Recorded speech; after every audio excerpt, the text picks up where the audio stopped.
Hello everyone, come back to my class.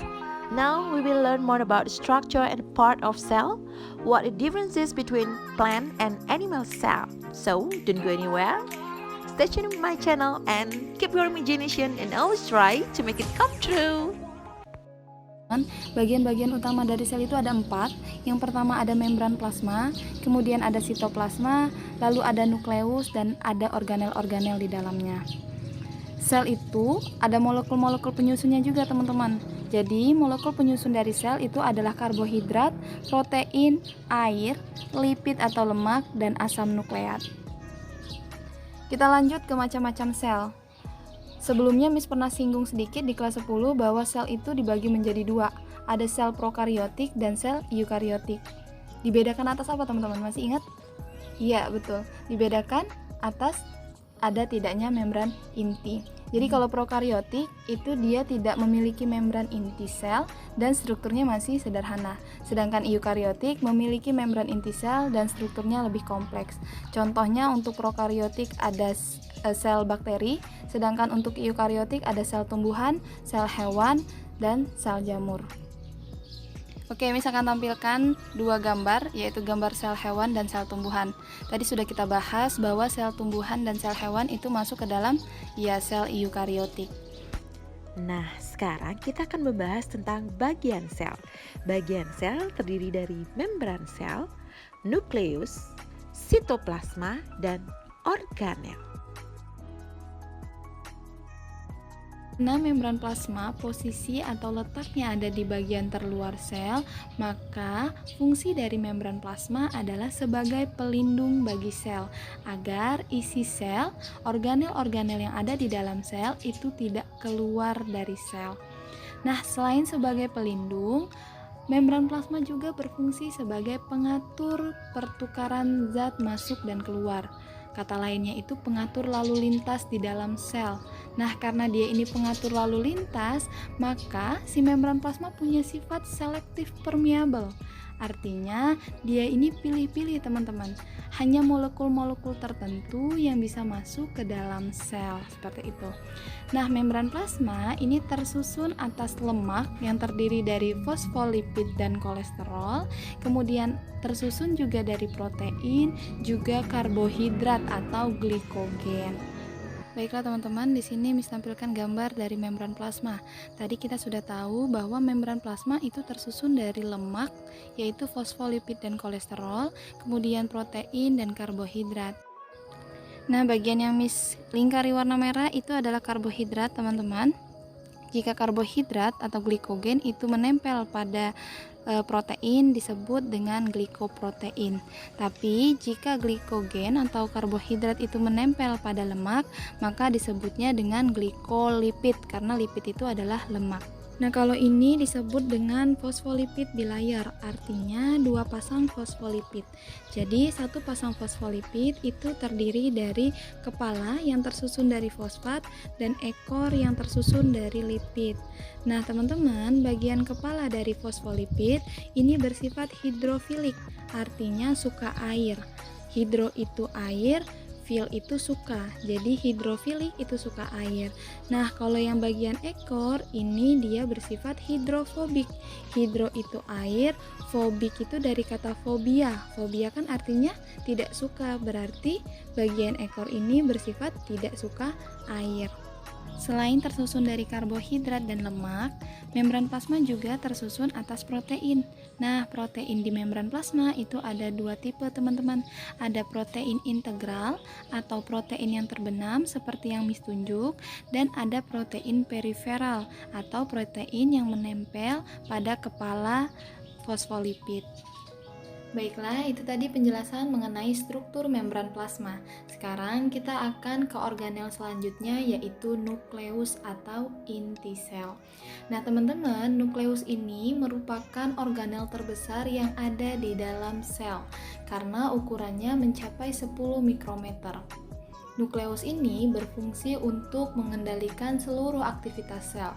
Oleh karena itu, nukleus dikatakan sebagai otak dari sel.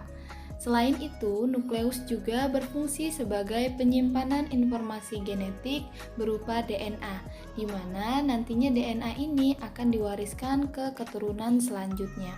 Baik teman-teman, sekarang kita lihat gambar dari nukleus. Berdasarkan strukturnya, nukleus memiliki 3 komponen utama. Yang pertama ada membran inti atau membran nukleus yang berfungsi sebagai pembatas antara nukleus dan sitoplasma.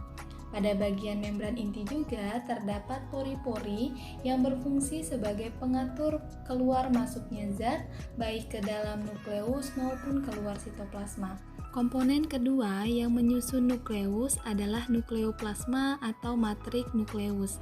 Nah, nukleoplasma ini merupakan cairan yang bersifat gel yang ada di dalam nukleus, tersusun dari air, protein, ion, enzim, nukleotida, dan kromatin.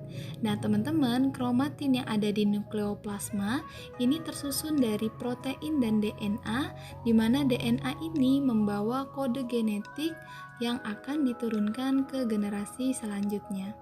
Kemudian, komponen terakhir penyusun nukleus adalah nukleolus atau anak inti. Nukleolus ini berfungsi sebagai tempat sintesis RNA pada saat proses transkripsi. Jadi, ketika proses transkripsi berhenti, maka nukleolus akan menghilang atau mengecil. Baiklah, kita akan membahas organel selanjutnya, yaitu sitoplasma. Sitoplasma merupakan bagian di luar inti sel dan di dalam membran sel yang berupa cairan dan padatan. Padatan sitoplasma terdiri atas organel-organel. Nah, organelnya ini adalah bagian sel yang memiliki fungsi khusus, misalnya seperti ribosom, mitokondria, dan kompleks Golgi. Sedangkan cairan sitoplasma disebut dengan sitosol. Nah, sitosol ini teman-teman tersusun dari air, protein, asam amino, vitamin, nukleotida, asam lemak, gula, dan ion-ion. Beberapa fungsi dari sitoplasma itu adalah sebagai pemberi bentuk sel, kemudian alat pengatur pergerakan sel dan perpindahan organel. Organel yang akan kita bahas adalah sitoskeleton. Teman-teman, sitoskeleton ini merupakan rangka sel yang ada di dalam sitosol, berupa jaringan protein, filamen, dan tubulus. Ada 3 macam sitoskeleton, yaitu mikrofilamen, kemudian mikrotubulus, dan filamen intermediate. Fungsi utama dari sitoskeleton adalah pemberi bentuk sel dan pengatur gerakan sel. Organel selanjutnya yaitu ribosom. Nah, teman-teman, ribosom ini merupakan butiran kecil nukleoprotein yang tersebar di sitoplasma. Ribosom ada yang menempel pada membran retikulum endoplasma sehingga disebut dengan retikulum endoplasma kasar. Ada juga yang melayang-layang di dalam sitoplasma. Namun, kedua ribosom ini memiliki fungsi yang sama teman-teman, yaitu sebagai tempat proses sintesis protein. Nah, ribosom ini teman-teman terdapat 2 unit. Yang pertama ribosom unit besar dan yang kedua ribosom unit kecil. Semuanya itu akan digunakan pada saat proses translasi teman-teman. Organel terakhir yang kita bahas hari ini adalah retikulum endoplasma. Nah teman-teman, retikulum itu berasal dari kata retikular yang artinya anyaman benang atau jala. Maka dari itu, bentuk dari retikulum endoplasma itu seperti jala atau anyaman benang. Berdasarkan ada tidaknya ribosom, retikulum endoplasma dibagi menjadi 2, yaitu retikulum endoplasma kasar jika dia ditempeli oleh ribosom dan retikulum endoplasma halus jika dia tidak ditempeli oleh ribosom.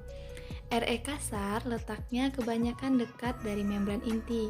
Fungsinya hampir sama seperti ribosom, yaitu mensintesis protein.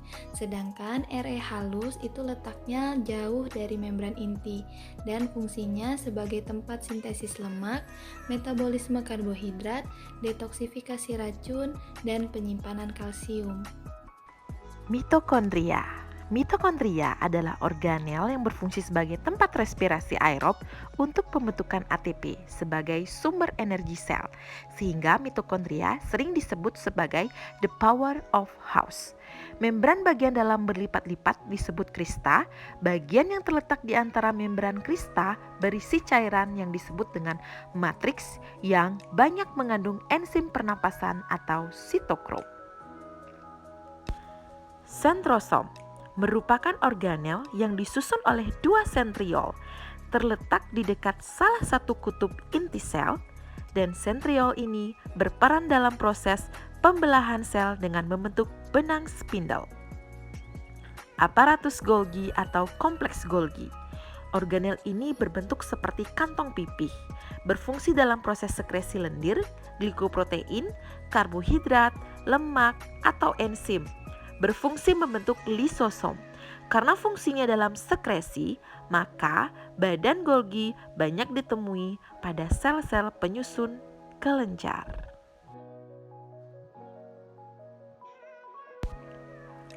Lisosom. Lisosom berfungsi sebagai endositosis, yaitu proses pemasukan makromolekul dari luar sel ke dalam sel melalui mekanisme endositosis. Yang kedua, autofagi merupakan proses yang digunakan untuk pembuangan dan degradasi bagian sel sendiri seperti organel yang tidak berfungsi lagi. Sedangkan fagositosis merupakan proses pemasukan partikel berukuran besar dan mikroorganisme seperti bakteri dan virus ke dalam sel. Plastida. Plastida terbagi menjadi 3, yaitu kloroplas yang merupakan pigmen hijau pada daun, kromoplas memberikan pigmen karotin atau jingga kemerahan pada bunga dan buah, leukoplas itu tidak berpigmen yang terdiri dari amiloplas penyimpan amilum, proteoplas penyimpan protein, dan elaioplas itu penyimpan lemak. Vakuola berfungsi sebagai tempat penyimpan zat makanan. Jadi ini dia merupakan kulkasnya sel ya, tempat penyimpanan cadangan makanan dan tempat penimbunan sisa metabolisme. Sedangkan badan mikro di sini terdiri dari 2, peroksisom dan glioksisom. Glioksisom berperan dalam metabolisme lemak menjadi karbohidrat, sedangkan peroksisom berfungsi memecah peroksida yang bersifat racun oleh enzim katalase. Nah, ini adalah tabel perbedaan dari sel tumbuhan dan sel hewan. Bisa kan perhatikan dengan baik?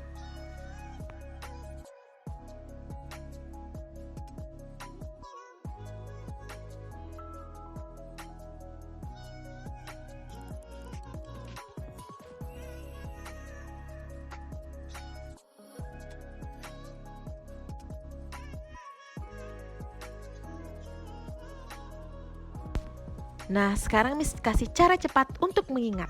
Kalau ditanya, organel yang hanya terdapat pada tumbuhan saja.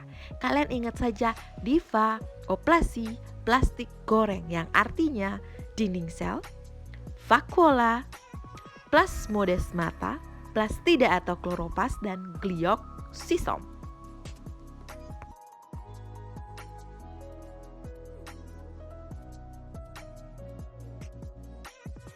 Tapi kalau ditanya organel yang hanya terdapat pada sel hewan saja, kalian ingat saja seligeli yang artinya sentriol, lisosom, dan flagel. Tapi umumnya flagel ini hanya dimiliki oleh hewan tingkat rendah ya.